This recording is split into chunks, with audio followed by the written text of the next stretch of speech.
my quality people that bring us to the end of this update. Do well to like this video, share and subscribe if you haven't. Subscription is free. Please smash on that red subscribe button that says subscribe and turn on the bell icon for more latest updates. See you when I see you. From me to you, from here I said bye. Anambra Vigilanti, striking force, striking force, Class.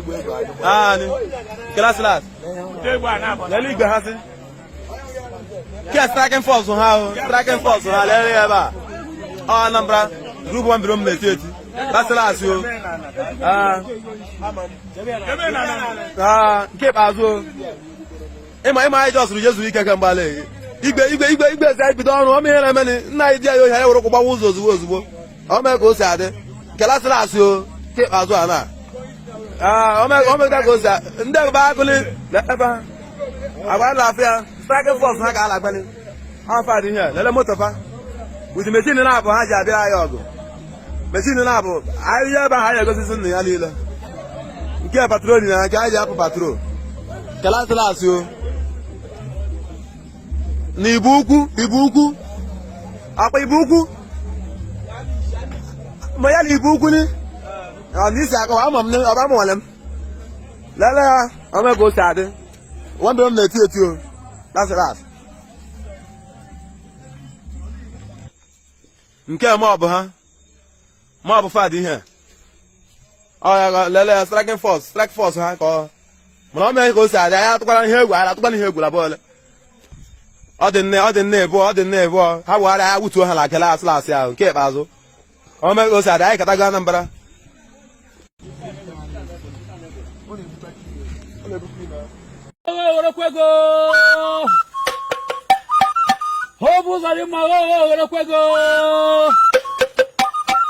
Supreme Court governor, my Bob in Asimochi Abakaga.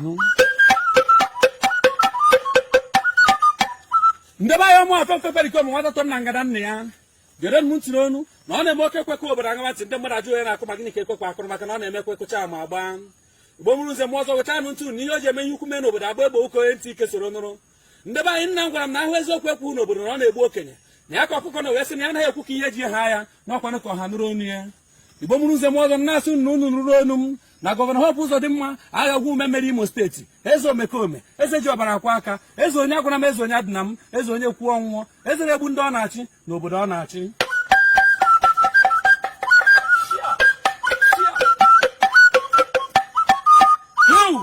ihe ọjọọ je ukwu ụzọ igbo mụrụ ụzọ m ọzọ nna m gwara m n'ezie n'obodo ọhụụ na eze omekome na-achị na ihe anya mmiri anaghị akọ na ya ya wee okwu wuru eziokwu n'enu nna kamgbe Governor Hope Uzodimma chebara iwu ndị Imo steeti anya mmiri anyị aghọgworo anyị mmiri ọṅụṅụ chiba anụ ọzọ ma mmadụ ahụ ọnwụọ anwụọ n'enu ndị nne enyi ene nwa ha n'ike nwatakịrị enyi ene nna ya n'ike nwanne na-achọzi nwanne ya achọ n'obodo a mụrụ ya ọ wụrụ ihe arụ anyị na-ahụ n'aka Governor Hope Uzodimma n'ọchịchị ya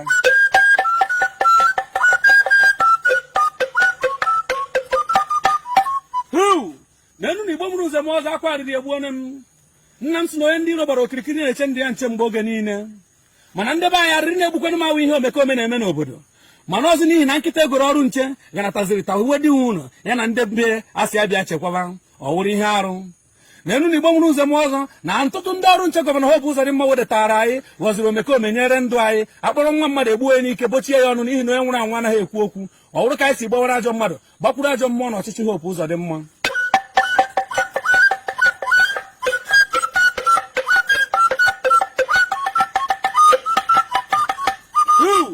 n'enu igbo nwere nze m ọzọ chiba anụ ọzọ ọkwa anụ m n'obi m n'ụtụtụ a na-anụ ka mgbu akwa na ahịa n'ugwu na ndịda na mpaghara mba Imo steeti a na-akpọ ọlụ n'enu na igbo siri ọnụrụ nwanne ya bụ n'ọsọ ọkwa n'ihi ya ka m ji bụrụ oke ekwe mgbara jewe ka mụrụ edosiri egbe nduru ụzọ ọnwa ike ji atụ na ya bụ mpaghara obodo mgbe m ji ruo ihe hụrụ rie m ọnụ ọ wụrụ n'elu niile na-esi ọnwụ ana niile jupụtara n'ozu mmiri niile dị na anụ ọrụ na-acha ọbara ọbara na ya ka m nọ wee jụwa ajụ maka na nna m si na-aka ọrụ egeru anụta aka ara eze ka eze ji si na ya gwọrọ ntị anụmanụ igbo mụrụ nze m ọzọ o wee wu nna ndị ọrụ nche a na-akpọ Ebubuagu kpọpụtara ụmụ okorobịa 14 si agbamakwụkwọ ezi ọyi ihe ezi nwanne ha were abata gbagbusie ha bochie ha ọnụ si na ha wụ ndị omekome onye nwụrụ anwụọ na-ekwu okwu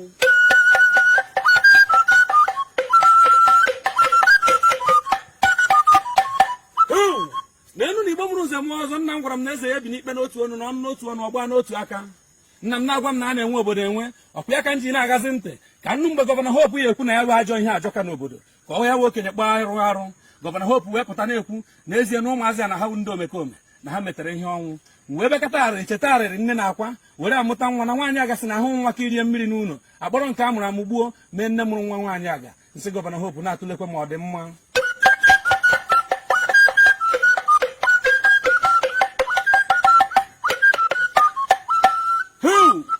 n'enu na igbo nwere ụzọ m ọzọ ọkwa na ya warịrị ka m bekatara cheta okwu nna m gwara m na eziokwu na-achọkọta nchichi eze anya si gburu nkata gwa eze okwu na okwu a na-asụ anya ọnụ ya ekwu ya na-ekwucha ya adịghị ndụ sị nwụọ nwụọ nsị ka m bịa jikere Hope ụzọ dị mma ma ihe ọka ezie dị ka ọ tara akwụ Hope ụzọ dị mma ihe ọka agwa gị dị ka ediri ga edi ego bịa gbuwa anyị na mmadụ ahụra na ala Imo.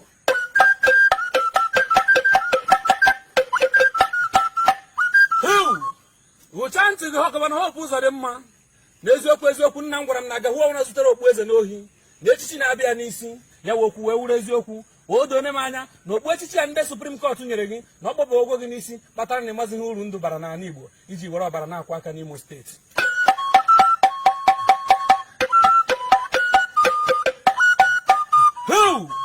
arịrị egbuona m Igbo nwere nze nwe ọzọ aka na mmadụ nwe ọgọdọ ewu na-ata ụchanụ ntị unu ndebe anyị ihe Icheoku gwara ụmụnne ya n'eziokwu na ya na-ekwuka mana onye ya ekwu ya kwuo ka ya siri kwu onye ya akọ ya ka ọ ka ya siri kọ na onye tinye nnu onye tinye n'ose geronụ m ntị na onye Igbo mụrụ nze m ọzọ mụọ ofe mfe perikoma anaghị akwado omekome n'obodo n'ezie mmụta nwa omekome ebu m ụzọ gbuo tupu o wetara m aha ọjọọ n'obodo maka na ajọ nwa wụ ihere nyere nne na nna ya.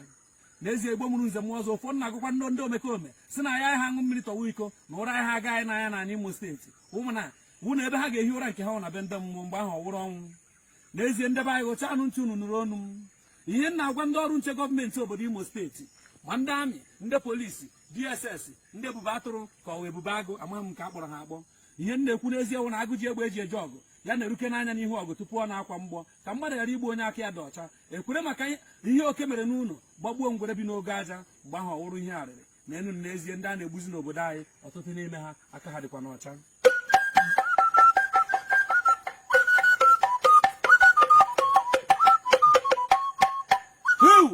n'elu na Igbo mụrụ ụzọ nwa ọzọ nna m gwara m agwa na okwu siri ike n'obodo si kpọwa chikere ụwa n'ezie na ọ bụ na Chukwu echeghị obodo na-efu ka ndị Ebubuagu na-ebugharị egbe agbagbusi ndị mmadụ na nkịtị ọkwa n'ihi ka ndị egbu ikpere na ayọ chikere ụwa si ya biko na ọhụrụ nna agọghị ya wetara anyị udo chụọrọ anyị agha n'ala Igbo ka udo chia na ana anyị n'otu aka ha ka nna agwa chikere ụwa na onye ọbụla gburu nwa mmadụ na nkịtị na eziokwu ọnwụ nwa ya akọkwana na ezinụlọ onye ahụ na-agwa chikere ụwa na onye ọbụla bujere arịrị be mmadụ n'ala Igbo n'eziokwu ka arịrị wụrụ anya mmiri wụrụ ihe ezinụlọ ya eji na-awụ ahụ nnekwu chikere ụwa onye ọbụla mebiri be mmadụ dị ya gbakwa ya gharị.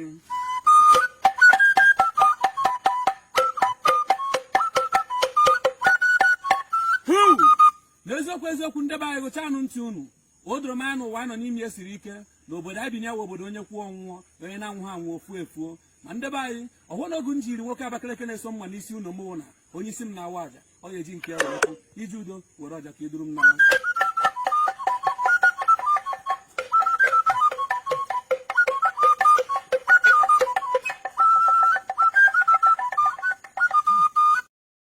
Can you imagine that?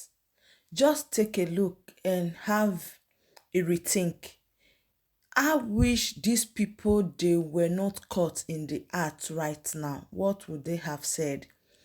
Because they love putting blames on people.